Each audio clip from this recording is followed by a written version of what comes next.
Hello, everyone. Welcome back to This Is Why We Stand. My name is Joe Archino, and today I want to talk about the significance behind the Medal of Honor.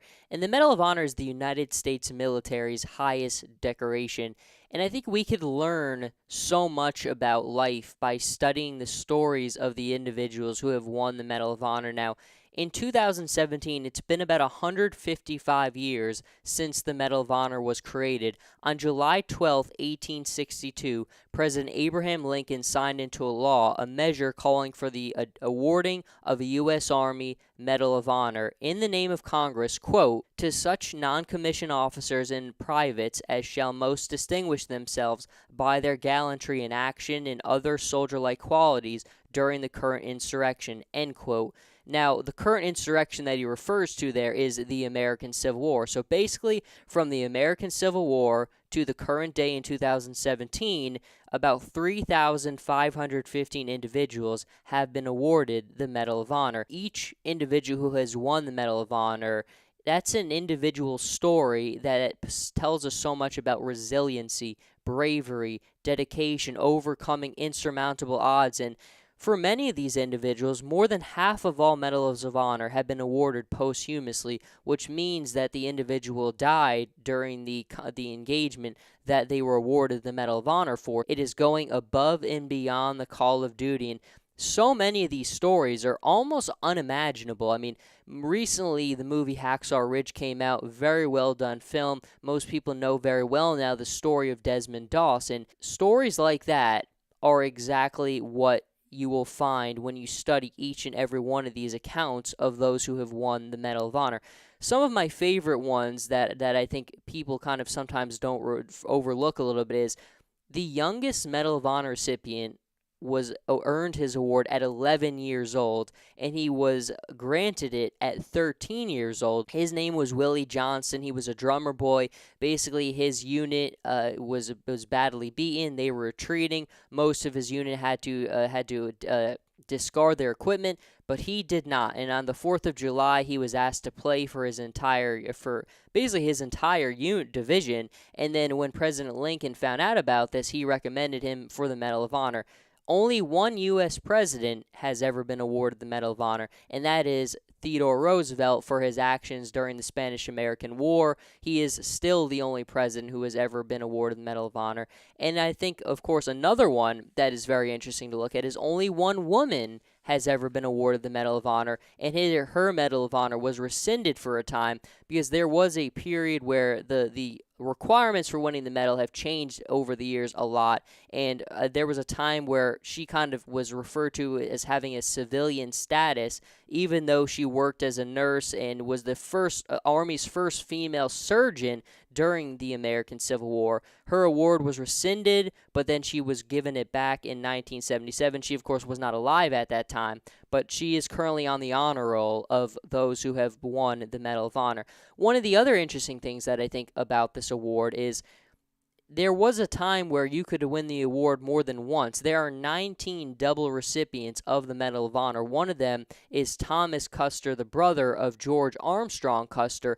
And it's funny because I always say, we always focus so much on George Armstrong Custer, but his brother, in fact, won 2 Medals of Honor during the American Civil War. Now, you can be nominated for the Medal of Honor more than once presently, but you can only win the award once. One of the examples of this is during the Vietnam War, there was a Special Forces soldier named Robert L. Howard. He was nominated for the Medal of Honor 3 times, but of course you can only be awarded it one time. And recently I was doing some research. Arthur Jackson was a Marine during the World War II. He passed away recently, and he won the Medal of Honor. I was watching a video of him talking about when he went to the White House to receive his Medal of Honor. And he said that President Truman told him and the group that was visiting the White House that he would rather have the Medal of Honor than be president of the United States. And I think that's one of those examples that just shows you how powerful the Medal of Honor is. There really is, it's almost out of this world when you read the accounts of those individuals. And look, there's been millions of people who have served in the United States military over the years, but only 3,515 of them have ever been able to say that they were Medal of Honor recipients, and many of them never even got their medals. They were, because they died during the engagement that they were awarded it for. There's something so historic and something so special about the Medal of Honor, and I think when I've done a lot of research and a lot of stories, and if you want to read more of individual accounts about the Medal of Honor, I recommend everyone goes to thisiswhywestand.net, because there's a plethora of individual accounts of people who have won it. A couple other things kind of before I wind things down. The war where the most Medal of Honor recipients came from is the American Civil War. Again, the first war, one of the most incredibly devastating wars in American history. The one where the Medal of Honor was created during. World War II is the second most. The first soldier to be awarded the Medal of Honor was named Private Jacob Parrott, and he was part of a Union raiding party who penetrated deep into Confederate territory, and the first African-American individual who won the Medal of Honor was Sergeant William Carney. There's just so much history all tied up into the Medal of Honor. It's truly something that just, again, you learn so much about humanity, about the values and the lessons that we strive to have from these individuals. And for the ones that you're actually able to listen to their words and listen to their stories, the ones who were able to survive, you see so much humility and so much of a humble nature in these individuals. And look, I mean, Ronald Reagan said, for those who say we're in a time when there are no heroes, they just don't know where to look. If you are in need of finding stories of heroes, all you need to do is go and look at the stories of the individuals who have won the Medal of Honor. That is as far as you need to go. These are just the most incredible stories that you will ever find.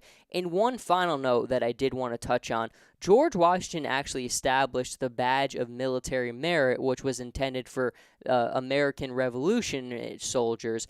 But of course, it really fell into disuse after that. But so that was kind of considered the first American military decoration, but we all know what the Medal of Honor is. It's very recognizable by just about everyone, but I think just understanding how powerful this award actually is something that we need to really delve into even further. But I want to thank everyone for listening to this episode of This Is Why We Stand about the Medal of Honor. Like I said, for more about the Medal of Honor, to read more stories, watch more videos about individuals who have been awarded it, I recommend you go to thisiswhywestand.net. But until the next time, Joe Archino here.